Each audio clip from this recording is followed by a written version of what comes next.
রহস্য ঘেরা সৌরজগৎ নিয়ে পৃথিবী সৃষ্টির সূচনালগ্ন থেকে মানুষের আছে কৌতূহল। মহাজগতে এমন অনেক কিছুই আছে যার কিনারা উদ্ঘাটন এখনো সম্ভব হয়নি বিজ্ঞানীদের। এমনই মহাজগতের রহস্যজনক এক অধ্যায় ডার্ক কমেট বা অন্ধকার ধূমকেতু।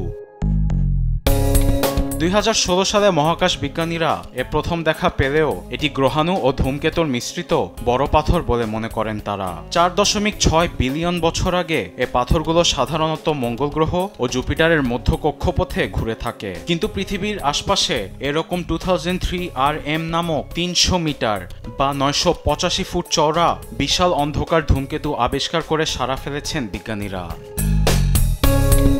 এই ধূমকেতুকে পৃথিবীর জন্য বড় হুমকি হিসেবে বিবেচনা করছেন বিজ্ঞানীরা। তবে এটির উপর গবেষণা চালিয়ে পৃথিবীর পানির রহস্য উদ্ঘাটন করা যাবে বলে মত দিয়েছেন অ্যারিজোনার লোয়েল অবজারভেটরির মহাকাশ বিজ্ঞানী টেডি কারেতা।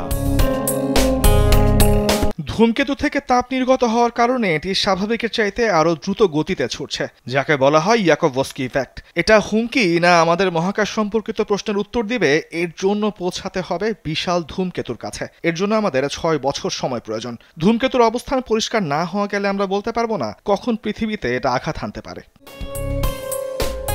এরকম ছোট থেকে শুরু করে বড় অনেক ডার্ক কমেট পৃথিবী প্রদক্ষিণ করছে বলে জানান বিজ্ঞানীরা। আরবিদ আফসার, নিউজ ডেস্ক, দেশ টিভি।